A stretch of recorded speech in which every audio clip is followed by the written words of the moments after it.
गुस्से और बेबसी के एक पल में वो यान को काट लेता है। जैसे ही वो ऐसा करता है उसे अपनी गलती का एहसास होता है। यान डर से कांपते हुए पूछती है, क्या क्या तुम्हें सब याद आ गया?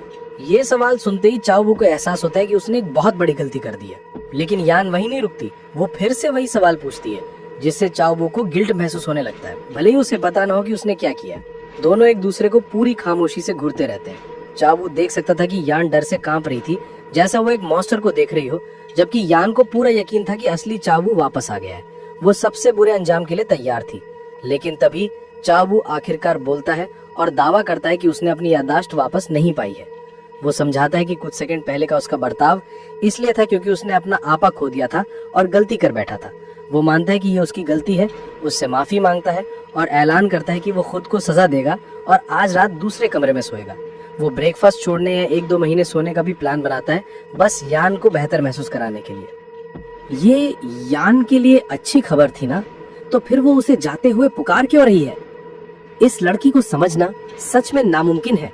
आखिर में वो बिस्तर से उठकर उसके पीछे जाती है, उसे रोकने के लिए, जबकि वो पहले ही अपना मन बना चुका था।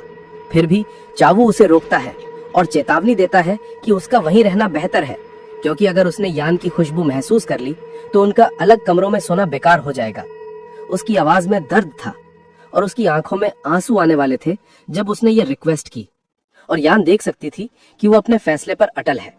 इसलिए वो उसे सेकंड फ्लोर पर सोने की सलाह देती है, यहाँ नहीं। खासकर इसलिए क्योंकि वो थोड़ी देर सोने का प्लान बना रहा है। इससे पहले कि वो कुछ और कह पाती, वो कमरे का दरवाजा जोर से बंद कर देता है और यान अकेले सोचने लगती है कि वो इस तरह कैसे जिएगी। आखिर में इसी तरह चावू तीसरी बार लंबी नींद में चला गया। कई दिन बीत जाते हैं। एक छोटा लड़का कीड़ों के बारे में एक किताब पढ़ते हुए यान की ट्री हॉस्पिटल की तरफ बढ़ता है। जब वो पढ़ता हुआ कंपाउंड में आगे बढ़ता है तो उसे इस बात का एहसास नहीं होता कि कोई उसका पीछा कर रहा है। कंपाउंड के अंदर यान चुआ का ध्यान हाइडोम प्रोजेक्ट के टूर्नामेंट की पहली घोषणा पर खींचती है। इसमें लिखा था कि वो कंटेस्टेंट्स को इस बात पर जज करेंगे कि वो 30 मीटर लंबे पेड़ को कितनी अच्छी तरह से काट छाट करते हैं। और भाई ट्विस्ट ये था कि उन्हें पेड़ पर बिना सीढ़ी या लिफ्ट ट्रक के चढ़ना होगा। ये सुनकर दोनों लेडीज जोर जोर से हंसने लगती हैं। उन्होंने कभी इतना अजीब कंपटीशन नहीं सुना था। चुआ तो गुस्से में कंप्लेंट करने के लिए कॉल करने ही वाली थी। आखिर एक 30 मीटर का पेड़ 10 मंजिला बिल्डिंग के बराबर होता है। उसे लगता है कि वो इस कंपटीशन से लोगों की जान लेना चाहते हैं। यान उसे रोक लेती है, ये समझाते हुए कि वो शायद कंटेस्टेंट्स की हिम्मत और सहनशीलता एंड्योरेंस टेस्ट करने के लिए ऐसा कर रहे हैं। फिर भी उसे समझ नहीं आता कि वो सीढ़ी या लिफ्ट ट्रक की इजाजत क्यों नहीं दे रहे, जबकि वो किसी सुनसान आइलैंड पर तो है नहीं। वो इस अजीब नियम पर बहस करने में इतने बिजी थे कि उन्होंने छोटे लड़के को छुपकर सुनते हुए नहीं देखा। वो अंदर आने ही वाला था कि उसने एक और कमरा देखा और उसे चेक करने का मन बना लिया। हैरानी की बात यह है कि उसे वहाँ चावू गहरी नींद में मिलता है। उसने उसे पहले कभी नहीं देखा था और उसे चेक करने के लिए दौड़ता है, ये देखते हुए कि वो कितना बड़ा है। वो अभी भी उसे देख ही रहा था कि यान दौड़ती हुई आती है। यान उस लड़के को गुबैक कहकर पुकारती है और पूछती है कि वो कब आया। वो उसे डांटती है कि उसे आते ही आवाज देनी चाहिए थी और उसे कमरे से बाहर ले जाती है, ये कहते हुए कि अंदर खतरा था। जैसे ही वो बाहर निकलते हैं, गुबैक, जो खुद को एक कीड़ा एक्सपर्ट मानता है, चावू के बारे में अपना एनालिसिस शुरू कर देता है। वो कहता है कि चावू शिकार के लिए एक परफेक्ट मजबूत नर है और बहुत ही दुर्लभ यानी रेयर प्रजाति का लगता है। यान उसकी बात काटती है, कहती है कि वो ना तो रेयर है और ना ही खतरनाक, लेकिन गुबैक अपनी बात पर अडिग रहता है। उसके लिए दुनिया के सारे ताकतवर नर खतरनाक ही होते हैं, और भाई वो सच से ज्यादा दूर नहीं था। असल में गुबैक एक ऐसा बच्चा था जिसे घर पर ठीक से प्यार और देखभाल नहीं मिली, और इसी वजह से उसकी सोच ऐसी हो गई थी। यान उस बच्चे की सीधी सादी सोच को समझाने की कोशिश करती है कि भले ही इंसान जानवर होते हैं, लेकिन वो जंगल के बाकी जानवरों जैसे नहीं होते। लेकिन उसकी ये स्पीच तभी बीच में कट जाती है जब उसकी नजर खिड़की पर पड़ती है और उसके होश उड़ जाते हैं। वहाँ खड़ा था जो युन।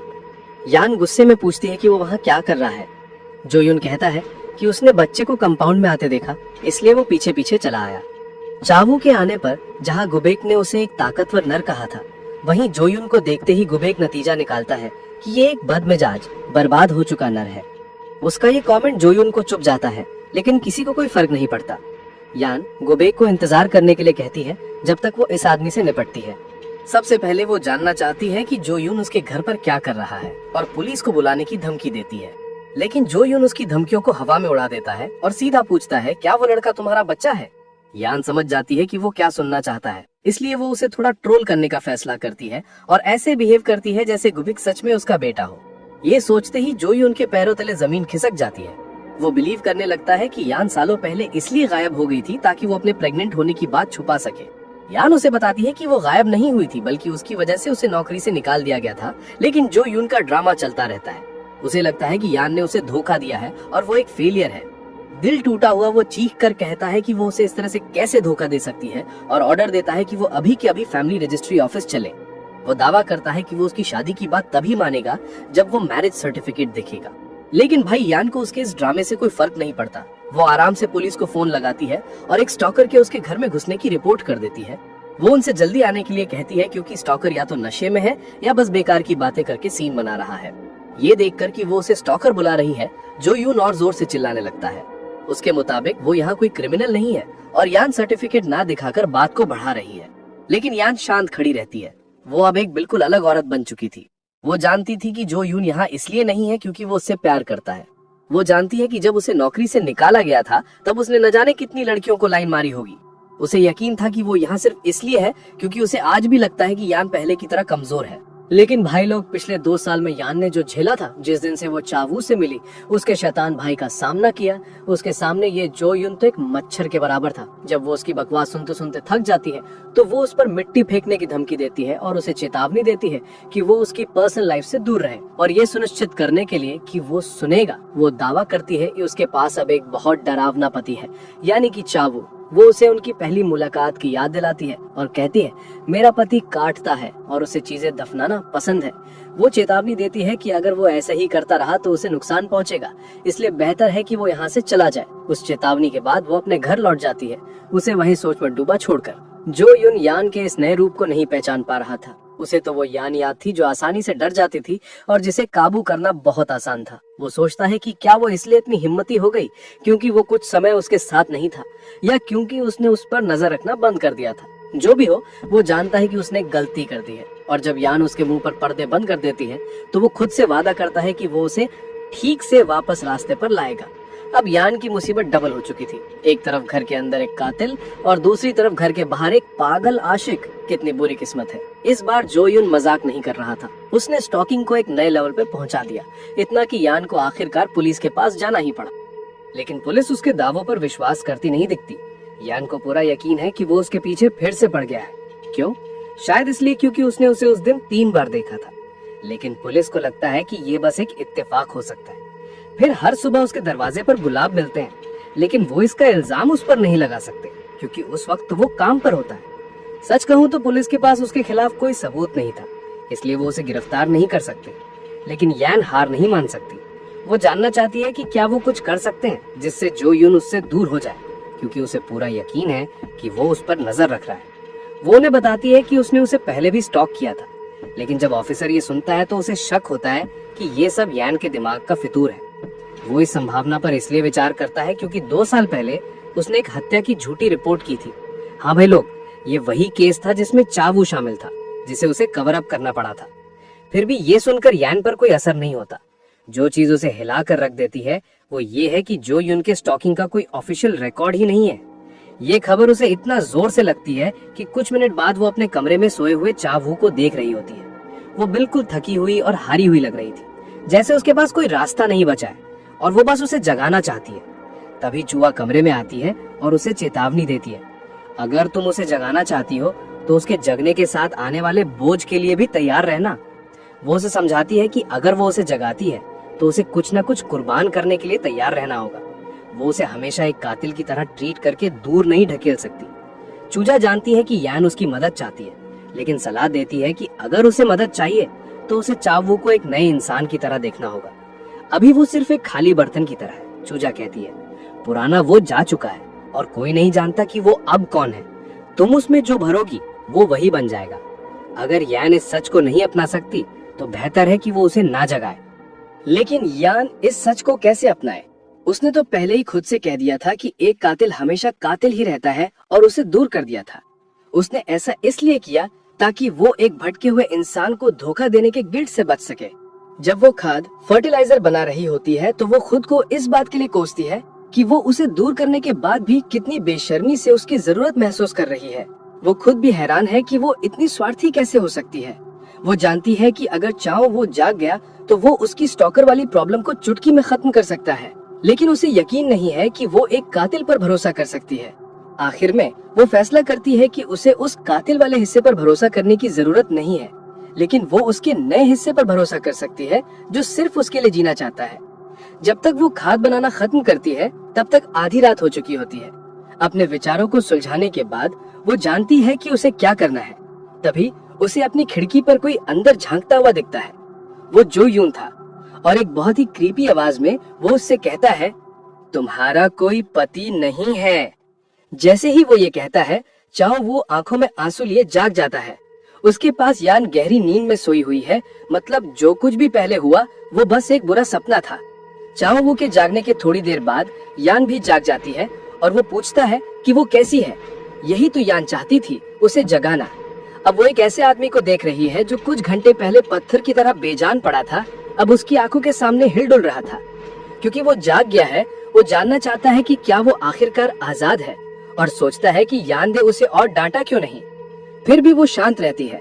उसके चेहरे को देखते हुए खुद से पूछती है कि उसे इतनी खुशी क्यों हो रही है। साफ है कि वो बहुत रोया है, लेकिन वो इस बात को टाल देता है और कहता है कि यान पतली लग रही है। उसकी तरह यान भी अब अपने बारे में कम और उसके बारे में ज्यादा सोचती है। वो 8 दिनों से सोया हुआ था और हर रात वो बुरे सपनों में कैद था। उसे समझ नहीं आया कि किस तरह के सपने उस जैसे आदमी को रुला सकते हैं। फिर भी उसने उसे उन बुरे सपनों में भटकने के लिए छोड़ दिया। ये सोचना ही बहुत बुरी बात थी और इसी वजह से वो उठ जाती है और रोने लगती है। यान को रोता देखकर चावू की चिंता बढ़ जाती है और वो जानना चाहता है कि क्या हुआ। तभी वो पूरी तरह से टूट जाती है और स्टॉकर वाली घटना की हर एक डिटेल बताती है, जिसमें वो कदम भी शामिल थे जो उसने जो यून को पकड़ने की कोशिश में उठाए थे। जो बात उसे सबसे ज्यादा दुख देती है वो ये है कि वो उन सब से बच निकला था। ये सब एकदम से समझना बहुत मुश्किल था, इसलिए चावू ने उसे शांत होने और समझाने को कहा कि उसे कौन परेशान कर रहा है। उसकी आंखों में जोश देखकर यान हैरान रह जाती है और इसी हिम्मत से वो उसे सब कुछ शांत टोन में बता पाती है।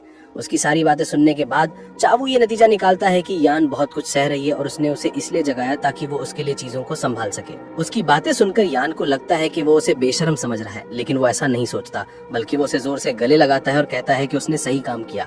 भाई लोग, ये स्टॉकर की घटना के बारे में उसे मिलने वाला पहला हिम्मत भरा लफ्ज था। उसे याद आता है कि पुलिस ने उस पर विश्वास नहीं किया, लेकिन यहाँ चावू उसे सांत्वना दे रहा है। चावू चाहता है कि वो सब कुछ उस पर छोड़ दे। उसकी चमकती आंखों में देखकर साफ था कि जो यून ने अपनी औकात से बड़ा पंगा ले लिया है। चावू उसे तुरंत शिकार करने जाना चाहता है और चाहता है कि यान आराम करे, लेकिन वो उसे रोक देती है। इससे पता चलता है कि उसे दोषी की कितनी कम परवाह है। वो उसे एक कीड़ा बग कहता है। जब वो उसे रोक देती है तो वो उसकी तारीफ करता है कि वो कीड़ों के प्रति भी इतनी दयालु है। चाऊ कहता है कि वो कीड़ों के प्रति भी इतनी दयालु है, लेकिन कहता है कि कुछ भी करने से पहले उसे पकड़ना होगा। लेकिन तभी यान एक ऐसा बॉम्ब फोड़ती है जिससे चाऊ के होश उड़ जाते हैं। वो कहती है, मैंने उस कीड़े को पहले ही पकड़ लिया है। ये सुनकर चाऊ हैरान रह जाता है। वो दोनों देखने जाते हैं कि यान ने कितना अच्छा काम किया है और चाऊ ये देखकर बहुत इम्प्रेस होता है कि उसने जो यून को बहुत अच्छी तरह से बांधा है। यान बताती है कि वो जानती थी कि गांठ बांधने की स्किल एक दिन काम आएगी, इसलिए उसने इसे सीख लिया था। आज ये काम आई। चावू जानना चाहता है कि उसने उसे आखिर पकड़ा कैसे। यान बताती है कि उसने पेपर स्प्रे का इस्तेमाल किया, क्योंकि उसने सुना था कि ये कीड़ों पर अच्छी तरह से काम करता है। उसने पहले से ही एक खरीद लिया था। उसने इसका इस्तेमाल उसे अंधा करने के लिए किया और फिर उसे बेलचे या शॉवल से एक हल्का सा थप्पड़ मारा। जो यून जिसने वो थप्पड़ महसूस किया था जानता था कि वो हल्का सा बिल्कुल नहीं था, लेकिन इससे चावू को कोई फर्क नहीं पड़ा। वो बस इतना जानता है कि वो यान के इस काम से बहुत प्रभावित है। यान के मुताबिक इस गंदे आदमी के बार बार उसके घर में घुसने के बाद वो गुस्से से पागल हो गई थी, लेकिन चावू फिर से उसकी तारीफ करता है कि उसने रस्सी को इतनी सफाई से बांधा है। वो देख सकता है कि यान काफी स्किल्ड है। जब वो दोनों इतनी आराम से बात कर रहे होते हैं, उनका शिकार जो यून और भी घबरा जाता है। उसे समझ नहीं आता कि ये दोनों उसे इस तरह बांधने के बाद इतने शांत कैसे हैं, और नतीजा निकालता है कि ये दोनों पागल हैं। उसके लिए ये साफ था कि इनमें से कोई भी सामान्य नहीं है और उसके लिए चीजें अब बहुत बुरी होने वाली थी। तभी चावू उससे कहता है कि अब वो सब कुछ संभाल लेगा और यान को आराम करने की सलाह देता है। जाने से पहले यान उसे समझाती है कि वो काम उस पर इसलिए नहीं छोड़ रही है कि वो उसकी तरफ से गुस्सा हो, बल्कि इसलिए क्योंकि जोयून उनकी शादी पर शक कर रहा है और वो साबित करना चाहती है कि चावू उसका पति है। वो उसे फिर कभी नहीं देखना चाहती, लेकिन ये भी नहीं चाहती कि उसकी हत्या हो जाए। चाहे वो इस बात पर मुस्कुराता है और उसे विश्वास दिलाता है कि वो अपने कैदी को खत्म नहीं करेगा। उसका जवाब इतना शांत और समझदारी भरा होता है कि यान को लगता है कि चूजा उसके बारे में सही थी। वो सच में एक खाली बर्तन है और अब से वो जो कुछ भी बनेगा वो इस बात पर निर्भर करेगा कि यान उसमें क्या भरेगी। खैर, यूस ऐसा तब तक लगता है जब तक चाबू ये नहीं कहता कि मैं इसे मार नहीं सकता, क्योंकि ये इसे मारने के लिए सही जगह नहीं है। भाई लोग, ये सुनते ही यान के सारे बुरे सपने फिर से जाग जाते हैं, जिससे उसे यकीन हो जाता है कि वो इस आदमी पर भरोसा नहीं कर सकती। वो अब घबराने लगती है और चाहती है कि वो उससे वादा करे कि वो कोई हत्या नहीं करेगा, और वो करता है। दावा करता है कि वो बस उसके लिए उसे एक सबक सिखाएगा। वो उसे विश्वास दिलाता है कि वो अंदर जा सकती है, लेकिन जैसे ही वो जाती है, बंधे हुए जोयुन की दबी हुई आवाज आती है। वो यान से भीख मांगता है कि वो उसे चावू के साथ ना छोड़े। उसका भीख मांगना आखिर में बेकार जाता है और यान चली जाती है, जिससे जोयुन को एहसास होता है कि वो कितनी बड़ी मुसीबत में फंस चुका है। अब वो बस अपने कैदी की भावहीन आंखों से अपनी हालत का अंदाजा लगा सकता है कि वो कितना खतरनाक लग रहा है। वो जानता है कि वो एक खतरनाक आदमी के सामने है। ये दिखाने के लिए कि वो कितना सीरियस है, चावू उसके ऊपर झुकता है और उसका नाम पुकार कर पूछता है कि उसका ठिकाना कहाँ है। ये देखकर कि वो जवाब नहीं दे सकता, वो उससे जवाब निकलवाने की कोशिश करता है जब तक उसे याद नहीं आता कि उसके होंठ सील हैं। फिर वो गेस करने का फैसला करता है कि उसका ठिकाना कहाँ है और उसे घसीट कर ले जाता है। जैसे ही उसके साथ बुरा बर्ताव किया जाता है, जोयुन अपनी रिहाई की मांग करने के लिए छटपटाता है। वो जानता है कि उसे सुना नहीं जा सकता, लेकिन फिर भी कोशिश करता रहता है। उसके लिए कोई तरीका नहीं था कि उसका ठिकाना पता चल जाए जब तक उसे ठीक उसी बिल्डिंग में घसीट कर नहीं ले जाया जाता जिसका वो इस्तेमाल करता था। वो हैरान था, सोच रहा था कि उसे कैसे पता चला। तो चावू उसकी इस उलझन को शांत करने का फैसला करता है। वो समझाता है कि जब वो पहली बार घर से बाहर निकला था तो उसने उस घर को देखा और तुरंत समझ गया कि वहां से उस पर और यान पर जासूसी की जा सकती है। उस एहसास ने उसे ये समझने में मदद की कि ये स्टॉकर उस घर को जरूर खरीदेगा, और वो सही था। चावू को ये मजेदार लगता है और वो जोयुन को कहता है कि उसे और सावधान रहना चाहिए था। वो कहता है, बेवकूफ की तरह बिहेव करने से हमेशा हार ही होती है, इसलिए तुम्हारे लिए कुत्ते की तरह बिहेव करना ही बेहतर है। उस बात के बाद चावू की शैतानी मुस्कान देखकर जोयुन की रूह कांप जाती है। वो तुरंत समझ जाता है कि अगर उसे इस कंपाउंड के अंदर ले जाया गया तो वो जिंदा नहीं बचेगा। वो आसपास देखता है कि क्या उसे कोई मदद मिल सकती है। खुशकिस्मती से उसे आधी रात में आराम से घर जाता हुआ एक आदमी दिखता है।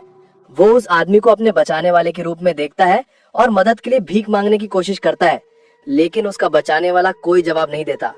वो बस वहीं खड़ा होकर थोड़ी देर देखता है और फिर अपने घर चला जाता है, जोयुन को उस किस्मत पर छोड़कर जो चावू ने उसके लिए तय की है। और भाई लोग, यहाँ आता है एक और बड़ा ट्विस्ट। सड़क पर वो अनजान आदमी कोई अनजान आदमी या बचाने वाला नहीं था।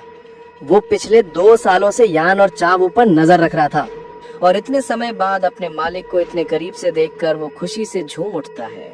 आखिरकार चावू उसका यंग मास्टर है और उसे अपने आप ऐसे कचरे को साफ करते देखकर ये साबित होता है कि उसने सच में अपनी याददाश्त खो दी है।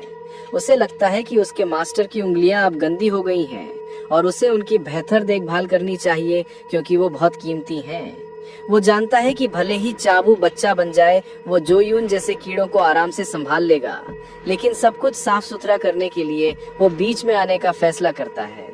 ऐसा करने के लिए वो एक फोन कॉल करता है और अपना नाम बोम ही बताता है। सुबह तक यान आखिरकार एकदम फ्रेश होकर जागती है। काफी समय हो गया था जब से वो इतनी अच्छी तरह से सोई थी या अपने कमरे में सोई थी। जल्द ही वो खुद से पूछती है कि वो अपने कमरे में कर क्या रही है। तभी उसे एहसास होता है कि पिछली रात उसने जोयुन को चावू के साथ छोड़ने की गलती की थी। तुरंत वो जोर से चीखती है और उससे मिलने के लिए नीचे दौड़ती है। उस समय वो फूलों को काट छाट रहा होता है, लेकिन जब तक वो पहुंचती है वो अपना काम खत्म कर चुका होता है और उसका स्वागत करने के लिए तैयार होता है। वो उससे उसकी रात के बारे में पूछता है, जिससे यान को लगता है कि पिछला हफ्ता जब डर के मारे उसका खून सूख रहा था वो सब एक झूठ था।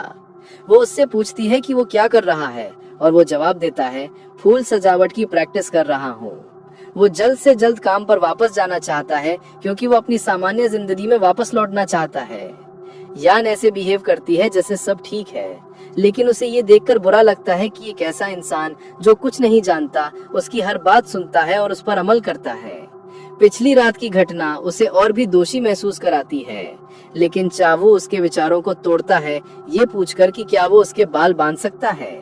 यान मना कर देती है, कहती है कि अभी वो ठीक हालत में नहीं है, लेकिन वो उसे बताता है कि वो उसे गलत समझ रही है।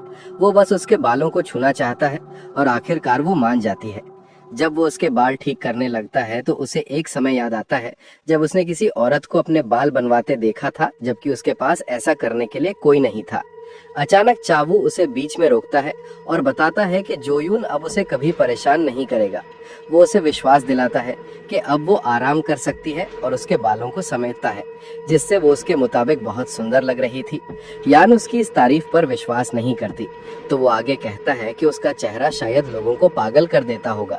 ये सुनकर यान का दिमाग आग बबूला हो जाता है, तो वो उसे शांत करता है ये पूछकर कि क्या वो भूखी है। वो भूखी थी और चालू ने पहले ही खाना तैयार कर रखा था, क्योंकि उसे शक था कि जब वो जागेगी तो भूखी होगी। खाना तैयार होने के साथ वो एक जोड़े की तरह डाइनिंग टेबल पर नाश्ता करने बैठते हैं। जब चाबू उससे पूछता है कि दोपहर के लिए उसके क्या प्लान्स हैं, वो उसे बताती है कि वो घर के कुछ काम निपटाएगी जो वो टाल रही थी, जिसमें वो उसकी मदद करने की पेशकश करता है। वो हैरान है कि वो मदद करना चाहता है, लेकिन वो उसे मदद करने देती है, ये सोच कर के वो सही कर रही है या नहीं। वो भी हैरान है कि उसे उसके साथ ये सब करने में इतना आराम महसूस हो रहा है, जबकि वो आम तौर पर ये सब अकेले करती है। एक सेकंड के लिए वो सोचती है कि क्या वो याददाश्त खोने से पहले घर का काम करता था। ऐसा इसलिए है क्योंकि वो ये सब बहुत नेचुरली कर रहा है, लेकिन फिर वो नतीजा निकालती है कि वो उसे उस समय घर का काम करते हुए इमेजिन नहीं कर सकती। वो नहीं बता सकती कि उसके अंदर पुराने चाबू का कितना हिस्सा बचा है। इस दौरान वो अपनी ही सोच में डूबा है। वो नहीं बता सकता कि क्या यान सच में उसकी परवाह करती थी जब वो वेजिटेटिव स्टेट में था। भले ही वो ना करती हो, वो उसके कोमल स्पर्श और तीखी नजर को महसूस करने के लिए डिटरमिन्ड है। अचानक उसे जिज्ञासा होती है। वो फूल तोड़ता है और पूछता है कि क्या उसने कभी फूल का रस चूसा है। जब वो दावा करती है कि उसने बचपन में कुछ बार कोशिश की है, तो वो चाहता है कि वो उसे दिखाए कि ये कैसे किया जाता है। वो सब कुछ चूसना चाहता है बिना कुछ छोड़े और उसे एक फूल देता है ताकि वो उसे जल्दी से सिखा सके। वो उसे चूसती है, लेकिन चाबू को लगता है कि ये काफी नहीं है। वो उसे ये भी बताता है कि इसे सही तरीके से कैसे करना है और चाहता है कि वो फिर से कोशिश करे। भले ही वो महसूस कर सकती है कि वो उसके साथ खेल रहा है, वो वैसा ही करती है जैसा उसने कहा है, क्योंकि वो उसे मना नहीं कर सकती। जल्द ही उसे एहसास होता है कि वो असल में उसे चिढ़ा रहा है, खासकर इसलिए क्योंकि उसे अपनी हंसी रोकना मुश्किल हो रहा है। वो तुरंत कहती है कि वो इस तरह से नहीं खाती, तो वो जानना चाहता है कि वो कैसे खाती है। वो समझाती है कि वो सिरे को हल्के से काटती है, एक और चीज जो उसे मजेदार लगती है। फिर वो भी कोशिश करता है। और भाई लोग, हम सब जानते हैं कि वो अब फूलों के बारे में बात नहीं कर रहा था।